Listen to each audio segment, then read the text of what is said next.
Terus menurut versi-versi yang kita dengar dari guru-guru, dari para kiai, rata-rata niku ndamel periode kiamat kubra, ini kiamat setelah kehancuran langit bumi.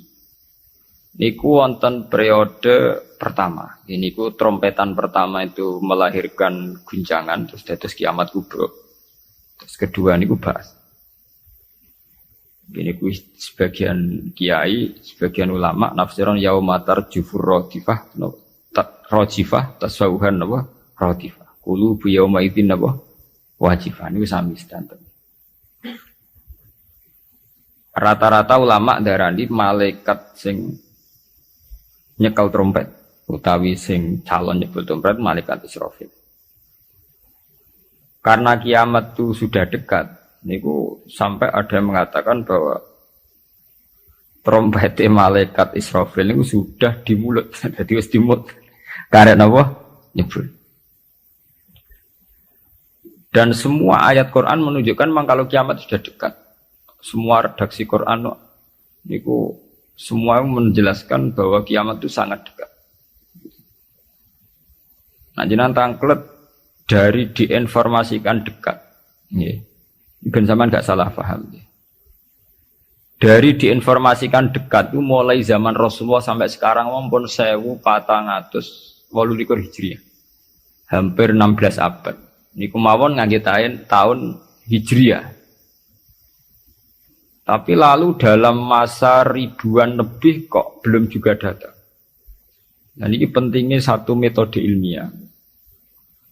Rata-rata mufassir itu menafsirkan bahwa sesuatu yang pasti terjadi itu dekat. Nah, apapun jumlah waktu, kepanjangnya waktu, kalau pasti terjadi itu pasti dekat. Makanya dalam kitab-kitab kalau diterangkan ala inna sa'ata qarib bahwa kiamat itu dekat, mesti rata-rata mufassir mengatakan fa inna kulla atin qaribun, karena setiap yang akan datang pasti dihukumin apa? Dekat. Kayak kita ini dengan kematian. Kematian kita mungkin ada yang sampai umur 70 tahun, 60 tahun. Tapi karena kita ini pasti mati, itu seakan-akan asal eling mau nih grogi tenan. Eling tok niku napa? Grogi. Karena kita yakin itu pasti napa? Terjadi gitu. Itu satu metode untuk menerangkan bahwa dekat itu karena mesti terjadi.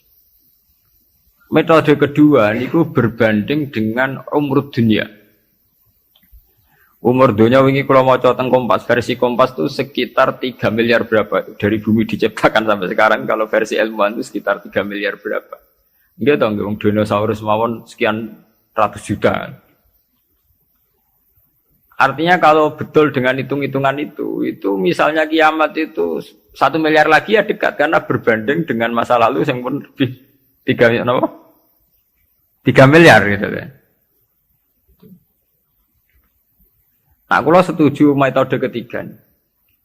Metode ketiga karena Allah itu abadi dan Allah itu azali. Itu melihat waktu itu ya kalamhil basari huwa aqrab. Itu udah ada artinya semua. Dan teori ini cara kula paling dekat secara ilmiah, apalagi sekarang, secara sains, secara ilmiah. Misalnya ngeten. Cara semut kon mecah nondok, itu pikirannya kok bisa mecah nondok itu nak bar grogoti 2 wulan lagi sono apa? Pecah. Nak sing mbok kongkon semut. Tapi kanggo sampean, tak gites langsung napa? Pecah, ambil. Artinya manusia itu gak lepas dari ruangan. Artinya satu analisis yang dibatasi oleh keterbatasan manusia. Bumi kok ngene kok hancur ngenteni global warming, ngenteni pemanasan global, ngenteni macam-macam. Nak cairan Afrika meleleh, nak sistem bumi tata surya sudah hancur, sistem galaksi sudah.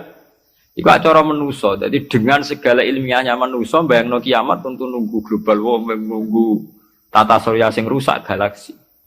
Padha cara semut kon mecah nondok. Iku kira-kira pikirane tak mulai ke pojok endi sing paling lemah, endi sing. Cara sampean mbok kites mulai kon diwe ya pecah. Ya padha. Kowe ngrubahno gedung sing nganggo beton, nganggo cor, nak manual ya tak palu kon ndi supaya rubah. Tapi nganggo bom atom, mbok dakok endi wae ya napa? Hancur. Ya. Artinya ketika yang ngendikan itu dekat atau mudah itu Allah, memang nggak ada masalah. Allah mau bilang kiamat itu dekat atau mudah ya memang inna dzalika 'ala Allahi yasir. Makanya Allah itu sering berkali-kali kalau cerita kiamat, cerita hal mukhal mesti ditutup inna dzalika 'ala Allahi yasir. Wa kana dzalika 'ala Allahi yasir. Itu mudah bagi Allah, itu mudah bagi Allah. Ya karena bagi Allah ya tidak mudah, bagi selain Allah tentu tidak mudah. Lah anak ngono kan pun kelepan ya memang enggak masalah kan. Allah cerita parek cek gampang urus-urusane pangeran, kita ora usah melok meh.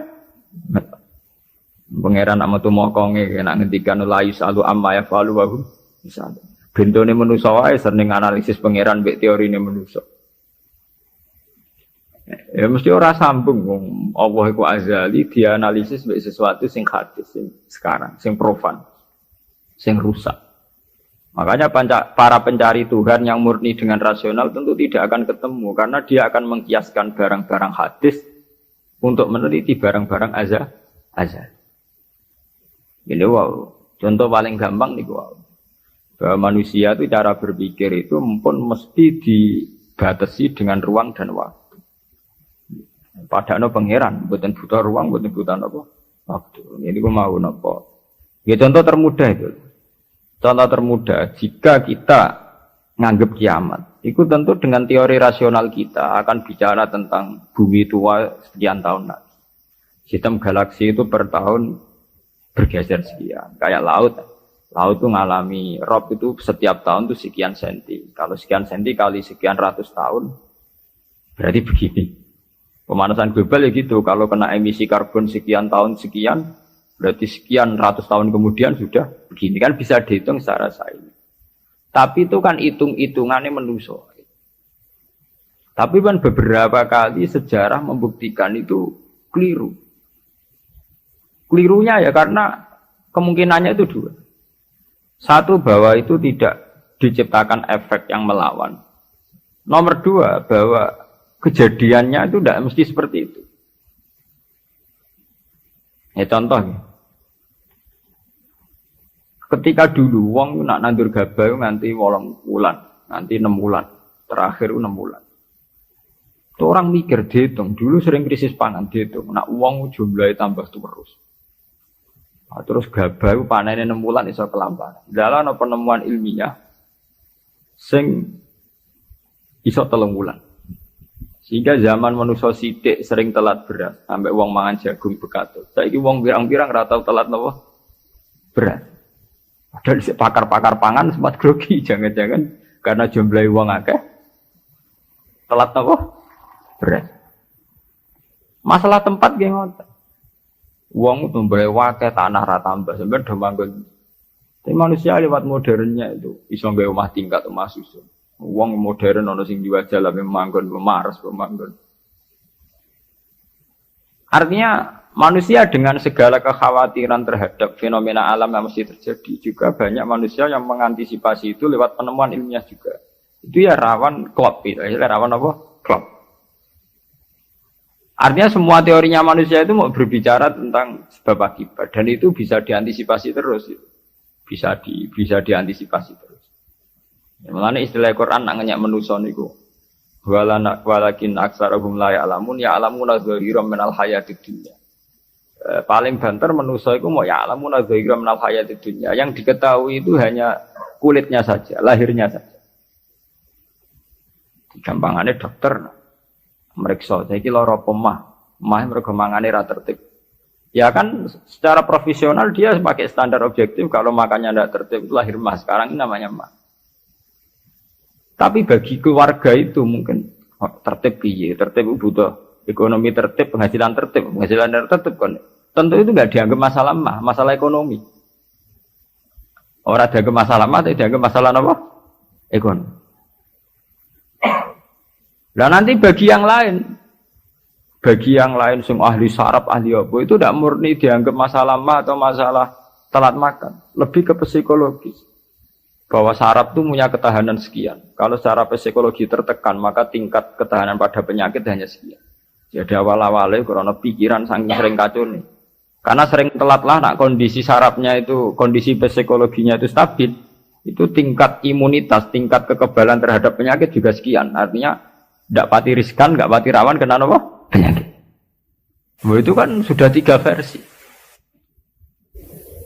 Ya sama nanti kejadiannya kiamatnya begitu. Macam-macam.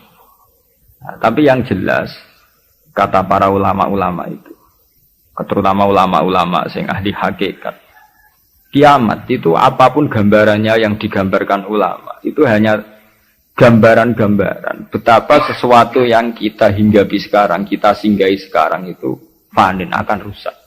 Kullu man 'alaiha fani wa yabqa wajhu rabbika dzul jalali wal ikram. Bahwa semuanya itu akan rusak musnah.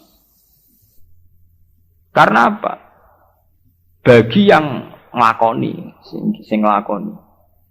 Untuk hancur walang-walang ora usah ngenteni kiamat kubra. Kowe nek semua atek ning jero kuburan balungmu wis walang-walang, wis dadi pestane cacing dan sebagainya. Makanya ulama-ulama ngendikan, kowe ora usah bakas kiamat. Kiamat ku jek enak. Nah, gitu, bunga-bunga wong akeh kancane napa? Akeh. Kiamat tem dhewe rak mati dhewean. Wong padha. Malah luwih ngeri kiamat pribadi. Nggih sami to nggih. Wong kena longsore tanah. Nak cara sing dahsyat iku kaya nak bumi rubuh utawa bumi hancur sawangane dahsyat. Tapi bagi sing lakoni sami mawon. Sampeyan jajal lah wis tak pendem dhewean. Bae biasa-biasa ae cara sampean tetep bagi sing dipendem tetep ora biasa to. Tetap peristiwa besar. Sampean dipendem tiang. Cara sing mendem ya biasa ya, pancen wong duwe nyawa dipendem ya mati, tapi kanggo sing dipendem ya kejet-kejet tenan ya lara tenan. Artinya untuk menjadi kiamat itu udah harus nunggu kiamat kubro. Semua yang dialami oleh manusia, tragedi-tragedi itu tentu akan menjadi peristiwa besar, maha besar. Balik kok kelaparan sing mlebu ning TV ngenteni busung luapar wong Irian Jaya, wong Afrika, wong macam-macam. Tapi kangge individu yang hari itu sedang lapar ya ngeri tenan lah diberitakno lah ya wis ngeri. Wong karena dia benar-benar ngalamin apa? Kelaparan. Nah, makanya ketika ulama-ulama ilmu hakikat itu lau asyraqa laka nurul yakin la ra'aital akhirata aqraba ilaika min antar tahila ilaiha.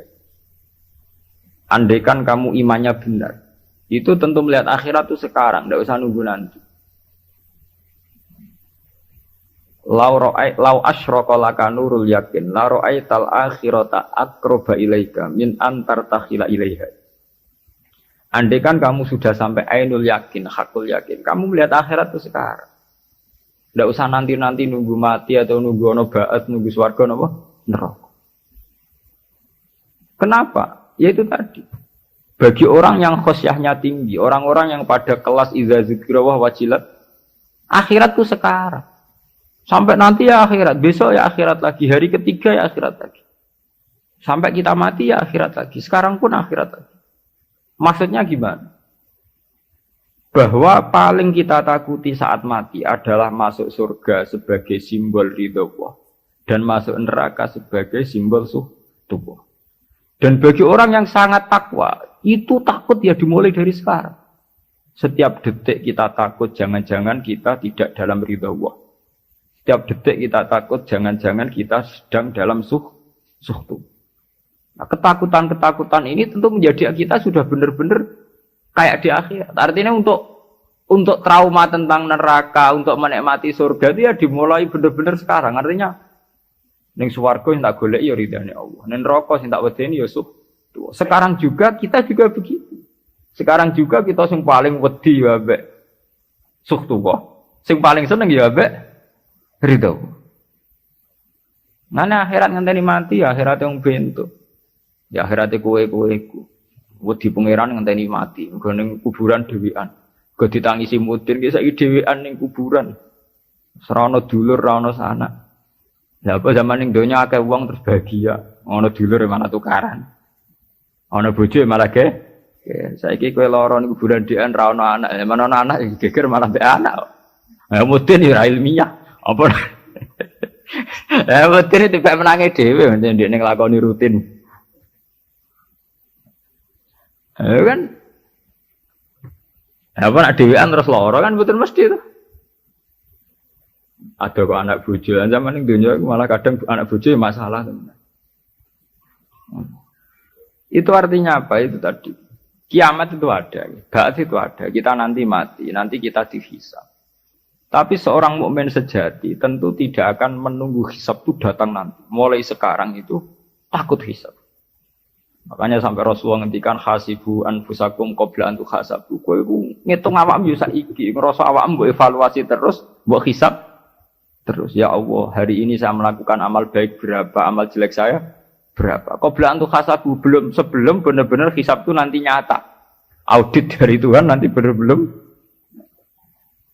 Makanya Rasulullah itu nganggap kiamat itu biasa mawon, sesuatu yang kecil yang biasa. Mati oleh Rasulullah dianggap biasa. Karena bagi orang yang takwa, tentu dalam hidup itu sendiri yang diperjuangkan. Gimana setiap detik, setiap hari ada evaluasi. Saya ini sedang dalam ridha Allah atau dalam suhtullah. Nah, orang yang sudah begini ini yang masuk innamal mu'minuna alladzina idza dzukirallahu wajilat. Nah, aku ya ora wajilatem bayangno. Waduh, ketemu Allah ning kiamat amalku elek tok sok ben piye. Lah apa saiki ra ketemu pangeran jen giendo. Ketemu pangeran ngenteni kiamat. Iku jenenge kalah innahum ar-rabbihim yawma idzil mahjubun. Njen bekicap uripe ubek napa? Jogeman utek ngene utek elek. Jogeman urip. Duh koyo apa menang ning akhirat gak suwangu, kok ketemu pangeran. Wedi ngono ora usah ngentek esuk mpe. Ya saiki detik ini juga. Paham? Nah, sampean taklet. Niku rak makam sing dhuwur. Ora makam dhuwur-dhuwuran, jan aturane kudu ngono. Iki aturan, ora senengane kok makom-makoman. NU nek kon nggih makom. Lho pancen begitu. Standar seorang mukmin, innamal mukminun standare idza dzikirallah wajilat qulubuhum. Ora ana innamal mukminuna sing papan atas terus papan menengah napa? Papan bawah. Nek sing terkenal wali dari makome dhuwur, nek wong am makome ndek. Wis suwe nek wali dhuwur wong am ndek, tapi iku kewajiban. Subhanallah wa bihamdihi adada khalqihi wa ridha nafsihi wa zinata 'arsyihi wa kalimatihi. Subhanallah wa bihamdihi adada khalqihi